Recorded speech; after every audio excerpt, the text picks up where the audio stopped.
Esse império nasceu das cinzas das conquistas bárbaras, abrangendo 15 fusos horários e um sexto de toda a massa terrestre do mundo. The first thing to deal with is just this enormous size. Após 400 anos de caos, o Império Russo foi forjado por czares de imenso poder, cuja ambição era tão colossal quanto o próprio país. She wrote to one of her correspondents, "I can't stop myself from building. Building is like a disease. It's almost like alcoholism." Esses visionários conduziram a Rússia pelo caminho da grandeza, adaptando tecnologias, conquistando territórios e construindo um império. Mas a mesma vontade que abastecia a sede de glória eterna acabaria por devorar o próprio povo.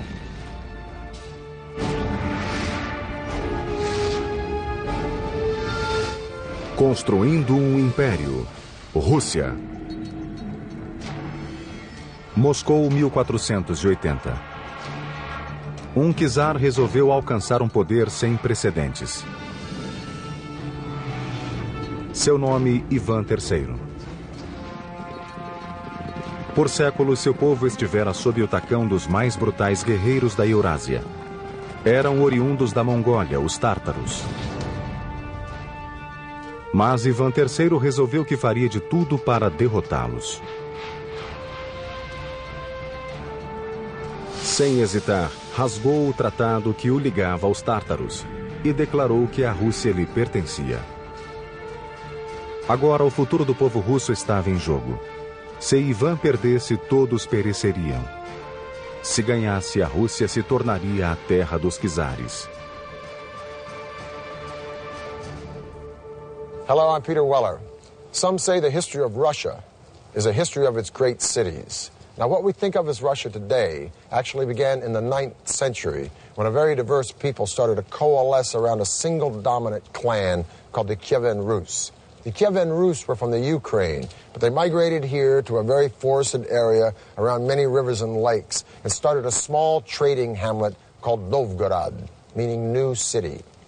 Oral tradition tells us that life in Novgorod was so chaotic and so tumultuous that the people actually invited a Viking warrior named Rurik from across the Baltic Sea to come here and establish order. Em Novgorod, o clã Rus de Kiev floresceu. Adotaram a religião e a tecnologia dos vizinhos, os bizantinos, e construíram novas cidades à medida que a população crescia. Um dos entrepostos localizado nas terras férteis do oeste chamou-se Moscou. Moscow, whose date of founding is officially given as 1147, was a small, essentially log fort on a river by the name of Moscow, Moskva. Enquanto isso, os membros do clã ficaram conhecidos como russos. Todavia, sem governantes nem defesas, as cidades russas eram alvo fácil para a invasão dos mais agressivos guerreiros, os tártaros. Em 1237, 120 mil cavaleiros tártaros atravessaram o rio Volga para invadir. Os primeiros russos não eram páreo para essa forte cavalaria. Por quase 24 meses, os tártaros devastaram a Rússia.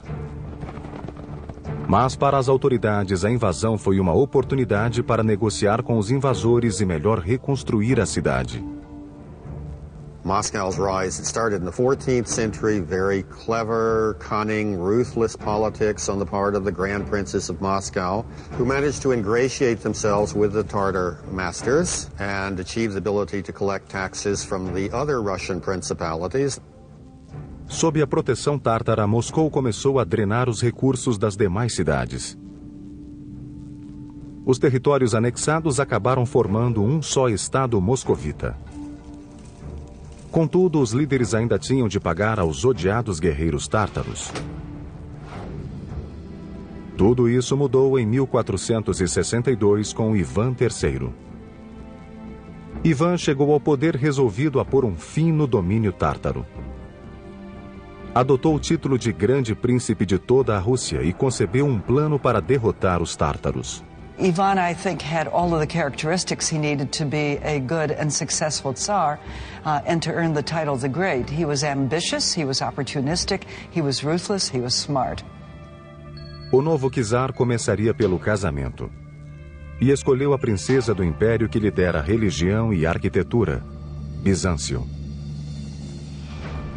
Com essa aliança, Ivan adotou o símbolo bizantino da águia bicéfala e chamou a Rússia de Terceira Roma. Em 1472, o czar começou a construir o próprio legado. Encomendou uma catedral que seria o sinal inequívoco de que a Rússia era uma potência para ser reconhecida. Os operários começaram a trabalhar na grandiosa obra nesse mesmo ano. Mas a Mãe Natureza tinha outras ideias. Em 1474, um pequeno tremor de terra sacudiu Moscou. 2 anos de construção viraram uma pilha de escombros. Erguida em pedra bruta sobre fundações frágeis, era um acidente previsível. Ivan transformou o desastre em oportunidade. At this point, Ivan III does what any shrewd ruler would do. Find the best people. And the best people of that period, the 15th century, were in Italy. Ivan achou Aristóteles Fioravanti, conhecido e habilidoso mestre arquiteto da Itália. Mas antes de reconstruir a Catedral de Moscou, era preciso demolir o que ficara. Na primeira de várias inovações, Fioravanti usou a tecnologia bélica na forma de um ariete para derrubar as ruínas da catedral. And that amazed the Muscovites. What they'd taken months to erect unsuccessfully, he was able to batter down in 3 weeks. A seguir, Fioravanti iniciou a nova construção, que hoje é conhecida como Catedral da Assunção. Começou inspirado em velhas igrejas locais, mas deu-lhe toques de tecnologia ocidental. O resultado revolucionou a arquitetura russa. We start with the foundation. Instead of the rubble-filled trench, which was typical of early medieval Russian building, he cleared the trench and put large oak pilings, which are much more stable means of supporting the building, so that the building doesn't later crack or deform in ways that will lead it to ultimately collapse. As inovações de Fioravanti não pararam. Em vez de empilhar pedras como de hábito, ele optou por desencontrar os blocos em amarração, a fim de conseguir maior estabilidade. Terminadas as paredes, ele se voltou à delicada e perigosa construção dos tetos abobadados. When you begin to vault the roof, there's an enormous amount of weight coming down on those walls. So the third element that he introduced was iron tie rods. Well, they were just iron rods that were inserted into the masonry and extended across at the level of the vaulting. It serves as an additional form of support. It ties the structure together. Por fim, em vez das cúpulas redondas de pedra, tão comuns nas igrejas, ele introduziu tijolos mais leves e robustos, ensinando aos russos como queimar e assentar o novo material. So that from the pilings to the wall bonding, to the tie rods, to the upper structure, Fioravanti used a new set of techniques which had been mastered in Italy, but put them within the context of Russian symbols. Acabada, a catedral ficou com 30 metros de altura. Era admirável e imponente. Com esse símbolo de poder, Ivan estava pronto para desafiar os tártaros. A resposta foi imediata. Reuniram um exército formidável e atacaram Moscou. Ivan já os esperava e os 2 exércitos travaram um combate perto do rio Ugra, a 500 quilômetros de Moscou. Após meses de luta equilibrada, os russos conseguiram vencer os tártaros. Ivan expulsou os opressores que haviam subjugado os russos por quase 3 séculos. Com esse legado gravado em monumentos de pedra e bronze, Ivan III tornou-se Ivan o Grande. Quando morreu em 1505, Ivan tinha criado uma Rússia independente, mas não ainda um império. Essa distinção ficaria com outro Ivan, cujo poder absoluto e desumana crueldade lhe valeria o título de Ivan o Terrível. No fim do reinado em 1505, Ivan o Grande havia libertado o povo russo da subserviência aos tártaros e triplicado as terras de Moscou. In other words, it went from 15,000 square miles to 45,000 square miles, which was an enormous accomplishment in itself, and that would earn him the title the Great. Mas os tártaros ainda eram um problema.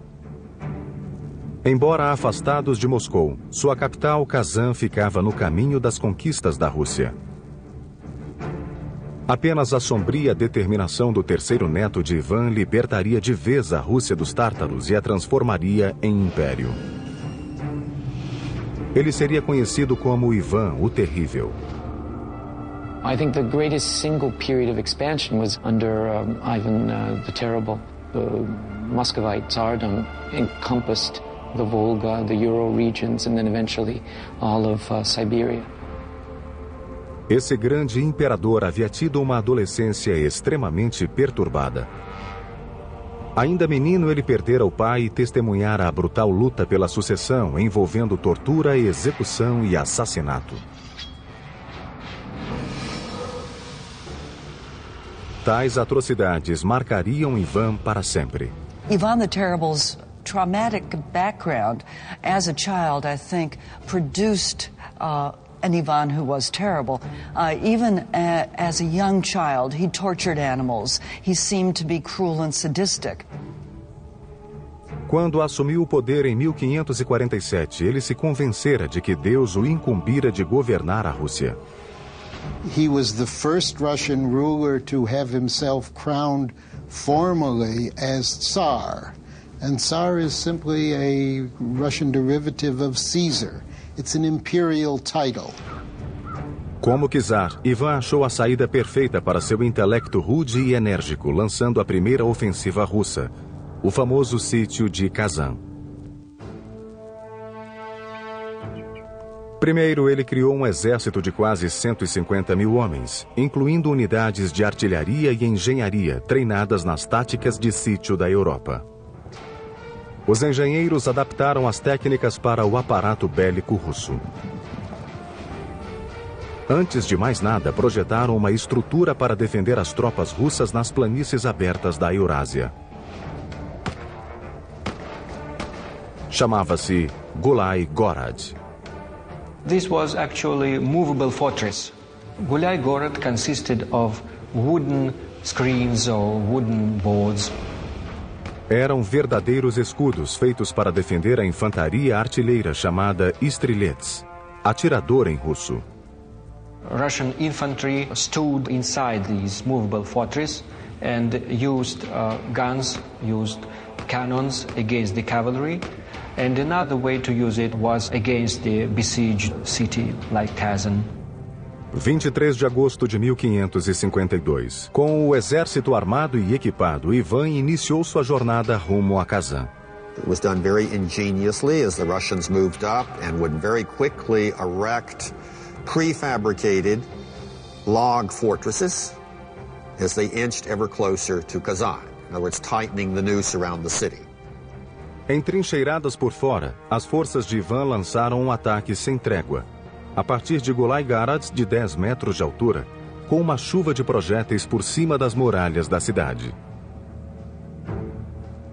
They killed many defenders in the streets of the city using these movable towers.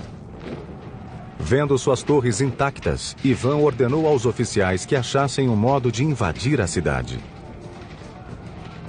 Foi criado um ousado plano de escavar um túnel sob as muralhas, enchê-lo de minas e provocar uma explosão. A 30 de setembro, eles acenderam um estopim que decidiria o destino de Kazan.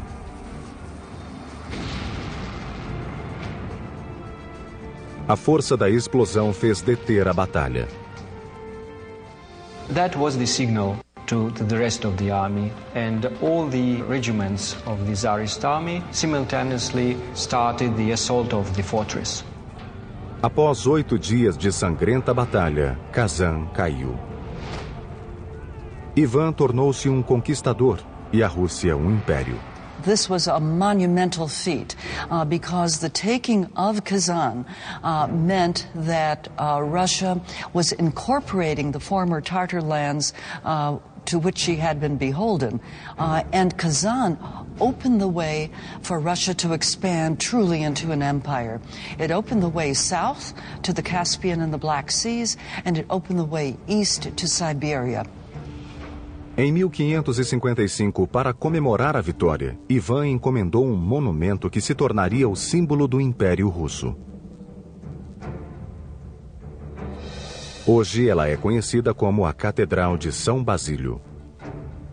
The Cathedral of the Intercession, which we know as St. Basil's, is based on the technology of brick towers that the Italians brought in and the Russians later adapted to create votive tower churches. Construída quase inteiramente com tijolos, a catedral compunha-se de 8 igrejas em uma. Seu desenho é geométrico, com as igrejas em volta de uma torre central, simbolizando os 8 dias do sítio de Kazan. Na década de 1580 foi acrescentada a característica mais distintiva da catedral. The onion dome takes its form, its image from that flare that occurs at its base. It rests on a cylinder called a drum, and from that cylinder, the top of that cylinder, it flares out very sharply, rises up, and then culminates in a peak. That is the onion dome. Os domos da São Basílio eram absolutamente únicos. Cada um foi construído em texturas diferentes com placas de metal pintadas à mão. A estrutura é de ferro. If you strip that metal sheath away, it would look something like a bird cage that had been squashed, so that you got the flare. O resultado foi um visual arquitetônico estonteante, nunca visto antes na Rússia. Em 1553, os domínios de Ivan eram os maiores da Europa. E ele se achava no auge do poder. Mas sua crescente paranoia e os punhos de ferro com que governava iam estrangulando lentamente o próprio império. Ele mergulhou em uma série de guerras dispendiosas e sistematicamente eliminava quem ousasse enfrentá-lo. A sombria insanidade de Ivan consumia o povo russo. Ninguém se sentia seguro, nem mesmo sua família. Another reason Ivan IV could be called the Terrible is probably the finale of his reign when he murdered his son, who was trying to protect his pregnant wife from Ivan's rage. Ivan bateu com tanta raiva na nora que ela abortou.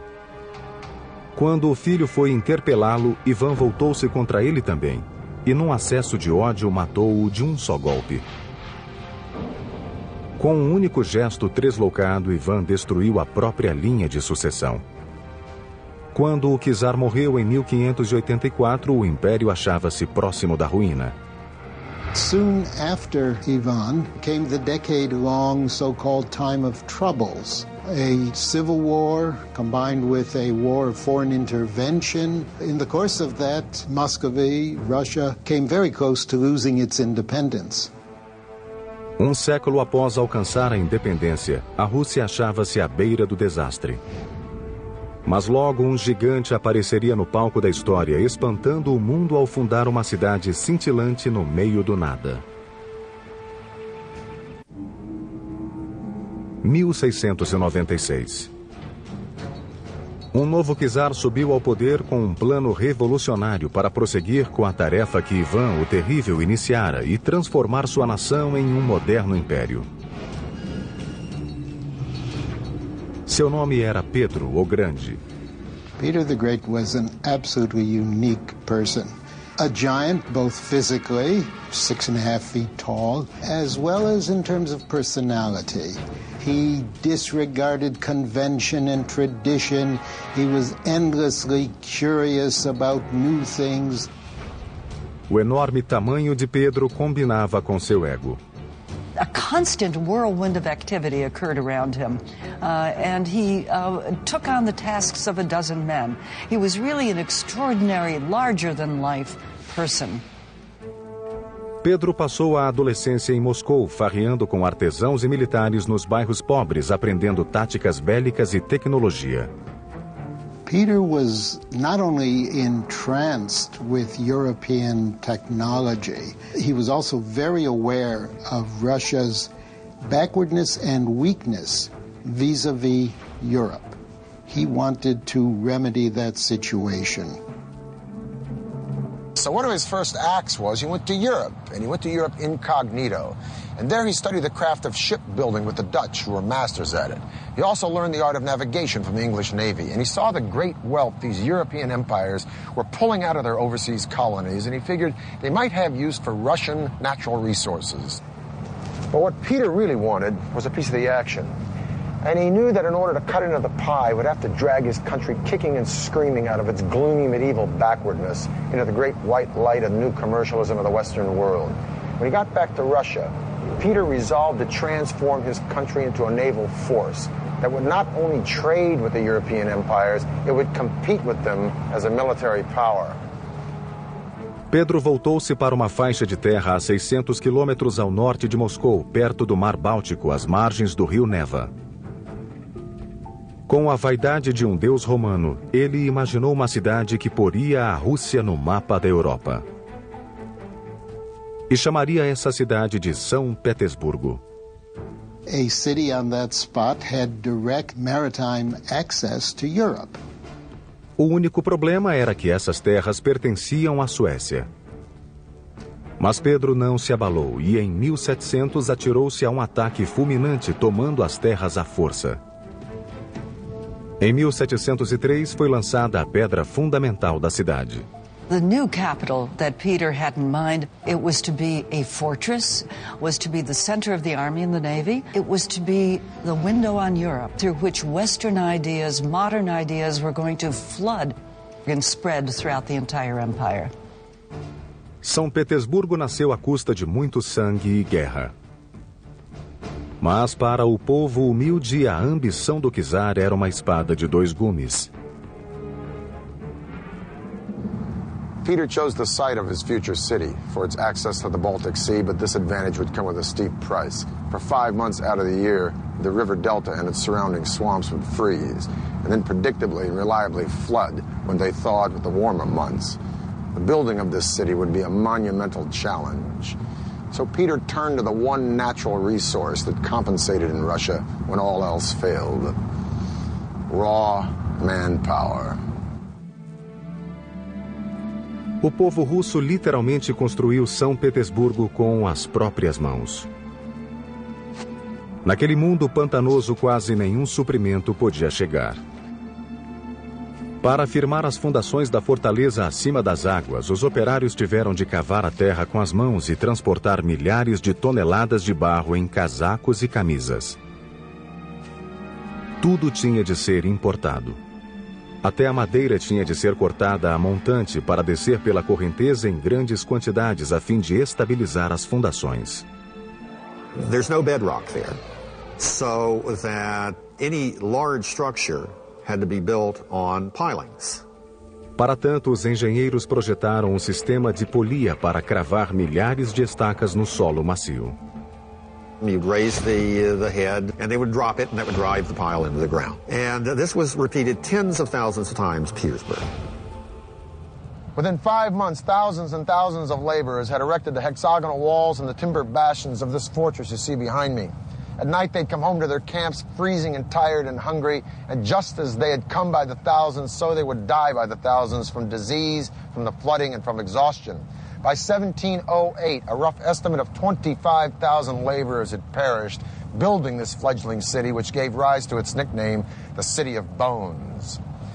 There is no statistic that tells us exactly how many people died before this city was finished, but a 19th century historian says that up until that point, there was no single battle in the annals of military history that cost as many lives as the number of laborers who perished in the building of St. Petersburg.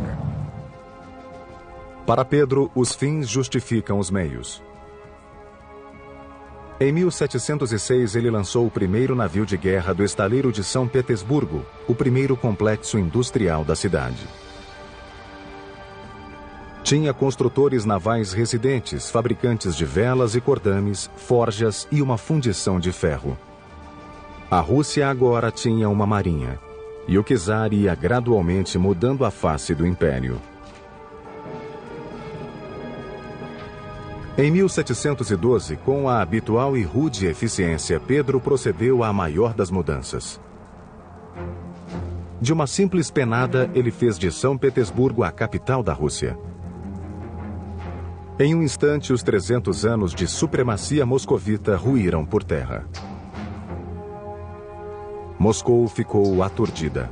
Many Russians reacted to Peter as though he were an alien from outer space. They didn't understand him. He imposed his strange ideas on his country, using the full force of an autocratic and absolute monarch, which he inherited from his predecessors, but he knew very well how to use it to get his will. His vision to revolutionize Russia was the thing that drove him throughout his life. Nothing and no one escaped some kind of an effect from this revolutionary process. Pedro não poupou despesas para criar uma cidade do nada. Mas em 1714, São Petersburgo ainda estava longe de ser um centro europeu como ele esperava.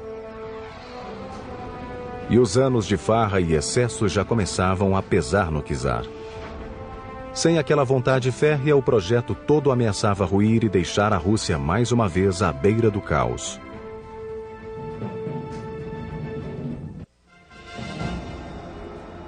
For decades, Peter the Great had been monastically focused on his twofold task of turning Russia into a great empire and St. Petersburg into its glittering capital, with one exception. He still held his legendary bouts of drinking with his buddies, but as always, his hard partying had very little effect on his relentless energy. He defeated Sweden in the Great Northern War. He'd extended Russia's boundaries from the Baltic all the way to the Pacific. He'd built a new European capital. He'd built a navy. He built schools of engineering and science, and he'd increased Russian trade sevenfold. Military and politically, Russia had become an empire, but it still lacked the one element essential to all empires, prestige. Em 1714, Pedro rabiscou o projeto de um palácio que ele queria construir no topo de um promontório a 40 quilômetros de São Petersburgo. Seu nome seria Peterhof. O palácio seria cercado por mais de 200 hectares de jardins enfeitados por cintilante rede de chafarizes e fontes colina abaixo. Os trabalhos desse grande projeto começaram em 1716. Large numbers of army soldiers were actually sent to the estate to dig the trenches that would feed the water through a pipe system to the fountains. Em 1719, os engenheiros hidráulicos do país começaram a trabalhar no complicado sistema. The palace was built on the heights, and the heights are what feed the water. It's that drop, the gravity in that drop that actually powers the fountains. Valendo-se do terreno escarpado e da água de fontes próximas, os operários construíram um sistema de 22 quilômetros impulsionado pela gravidade. A água ficava armazenada em reservatórios elevados, de onde jorrava por imensa tubulação, que descia vertiginosos 15 metros até a fonte central. A água acumulava força suficiente para esguichar a altura de 20 metros. O resultado era estonteante. A visão impressionava tanto que o palácio foi apelidado de Versalhes russo. Mas Pedro não teve muito tempo para desfrutar essa maravilha. Tendo mergulhado na água gelada para salvar um marinheiro, o grande czar caiu doente e não resistiu. No fim do reinado, ele transformara um país atrasado e pobre em um adiantado império. Mas a tarefa estava longe de cumprida. Seria uma ambiciosa e tenaz alemã, mulher do neto de Pedro, que completaria a transformação de São Petersburgo de fortaleza naval à cintilante capital que hoje conhecemos. Seu nome, Catarina a Grande. Catherine comes to power in the year 1762 by overthrowing her husband, who had been the Russian emperor for only 6 months. And she was able to quite easily topple him. Com o trono assegurado, Catarina seguiu as pegadas de Pedro o Grande e transformou a Rússia em potência mundial. As a foreigner, as a European, she virtually completed the process of Europeanization, which Peter the Great had begun at the beginning of the century. In fact, Catherine regarded herself as Peter's rightful heir. In the 18th century, in order to be a successful monarch, you had to expand your territory, and this Catherine did brilliantly. Catarina anexou cerca de 500 mil hectares de terras ao país, o que gerou vasta riqueza e expandiu o império para o tamanho da Rússia de hoje. Second, you were to introduce a wide-ranging program of reform, and this she did. Como prioridade, Catarina usou a imensa riqueza para modernizar a cidade. Ela se ombreou com grandes monarcas, oferecendo à imensa população humilde vários hospitais, medidas sanitárias, serviços básicos e escolas. Catherine, during her reign, set up architectural norms for the building of new towns, and she did, in fact, build 216 new towns, complete with plans for how the grid should be laid out, how the central square should be laid out, what kind of facades there should be, what kind of materials should be used in construction. Mas o projeto mais bonito e prestigioso de Catarina foi a renovação da residência real. O mais extravagante monumento ao luxo e ao requinte. O Palácio de Inverno. Esse palácio tinha 3 andares que se estendiam ao longo de 200 metros. Por fora era decorado com 200 requintadas colunas e mais de 150 estátuas de mármore. Por dentro havia mais de 500 cômodos, quase 4 vezes mais que a Casa Branca. No curso de seu reinado, Catarina promoveu uma explosão de construções como jamais se vira até então. Com toda essa atividade, a czarina transformou Petersburgo em uma ostensiva e orgulhosa vitrina da cultura, riqueza e poder do Império Russo. She wrote to one of her correspondents, "I can't stop myself from building, but building is like a disease. It's almost like alcoholism." Mas a construção não era o único vício da czarina. Por trás das portas do Palácio de Inverno, Catarina exercia outra forma de patronato, cuidando de seus numerosos e geralmente jovens amantes. She was a hard-working woman. At night, she wanted to have male company. And there were a number of lovers. She treated them very nicely and very generously. She gave them land, she gave them serfs. Mas os luxos de Catarina e seu poder total, a ponto de dar seres humanos como presente, simbolizavam o abismo que separava a elite do trabalhador russo.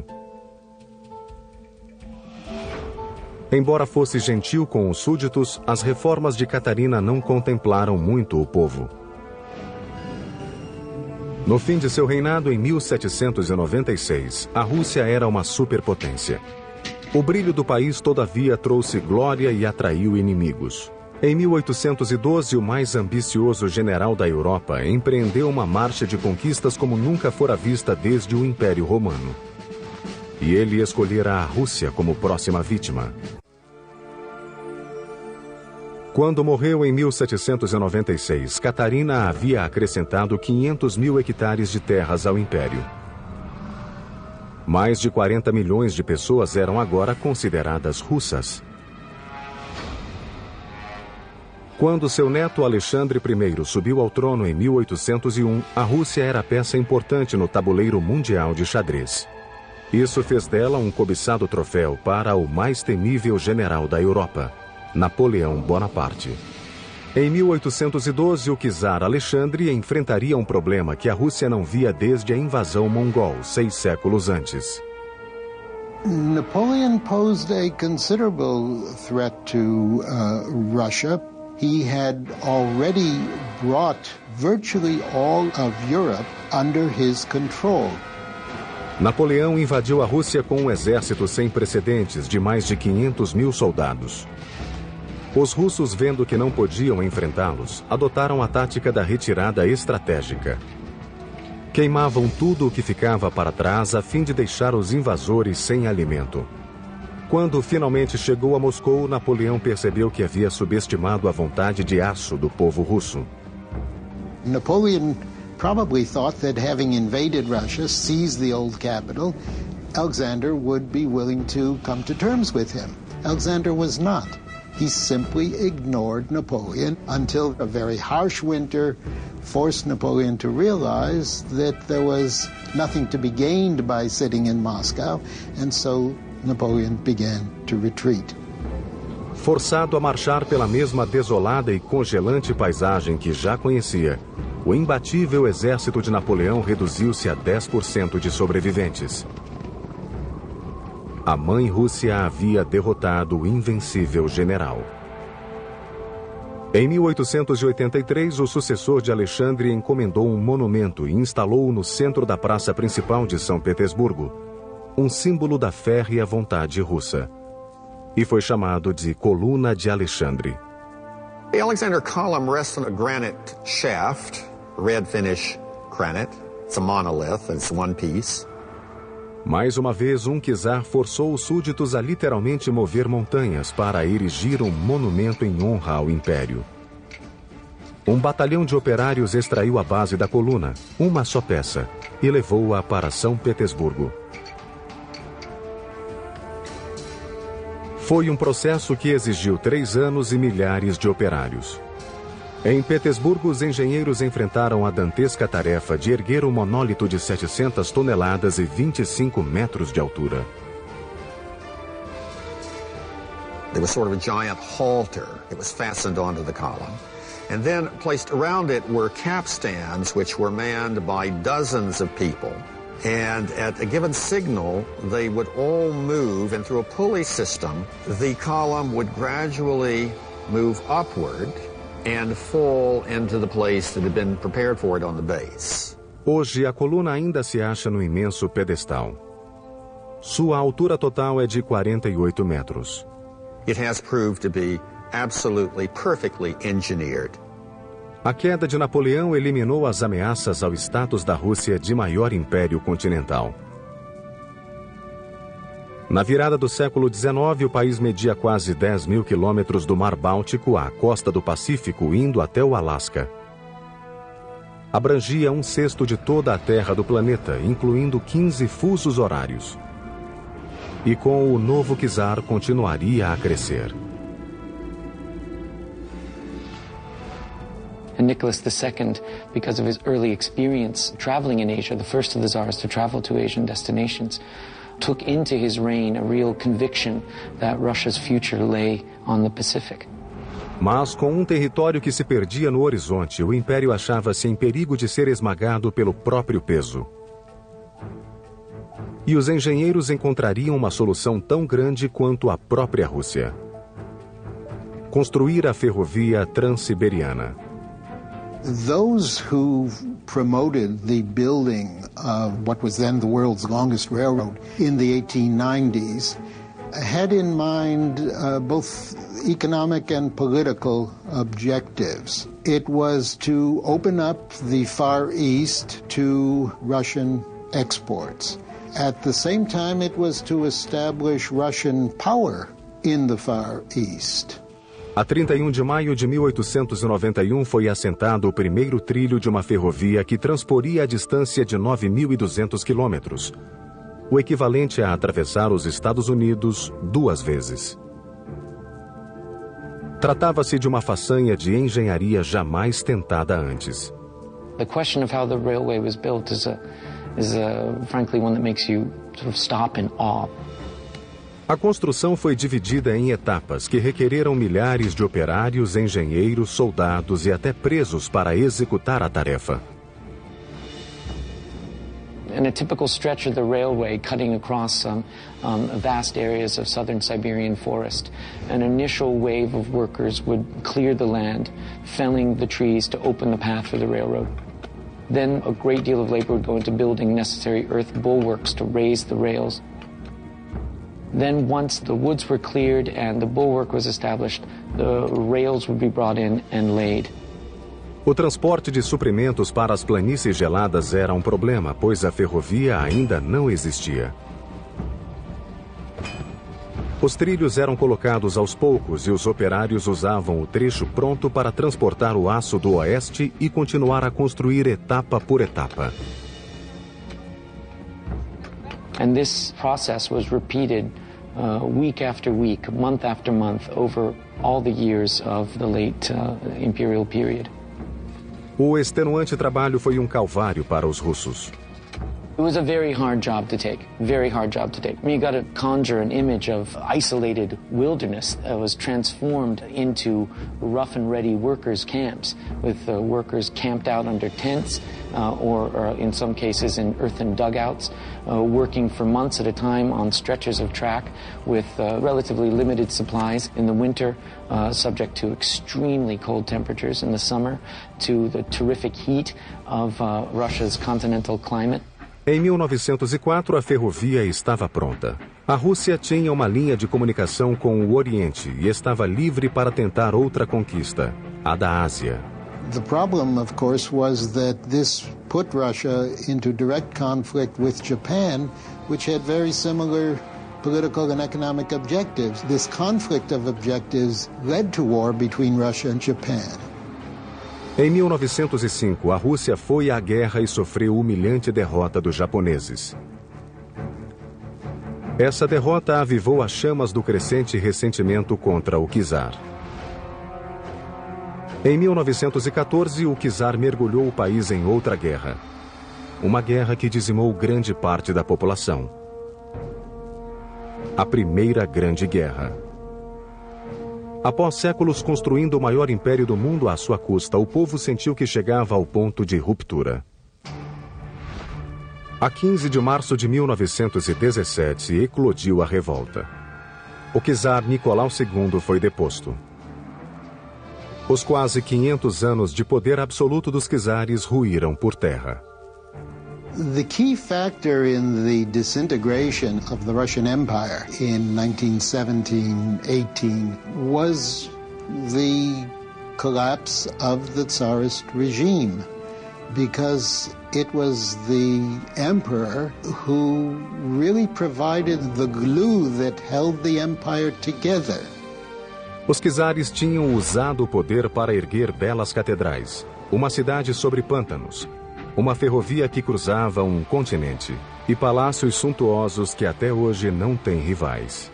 The history of the Russian Empire can be read as an enormous achievement. At the same time, that achievement came at important costs. In many respects, the empire was built on the backs of ordinary Russians. Em 1917, as realizações do Império seriam reescritas por um novo regime determinado a melhorar a vida do mais humilde mujiki. As the mighty empire grew, it would consume more and more of its own to build a palatial playground for the rich and an industrial hell for the rest. By the beginning of the 20th century, Russia's overworked and illiterate poor had had it. Broken by world war, incited by radicals, these people would rise up to demolish the Russia they had suffered for in a fiery revolution that would replace one colossal empire with another. I'm Peter Weller for the History Channel.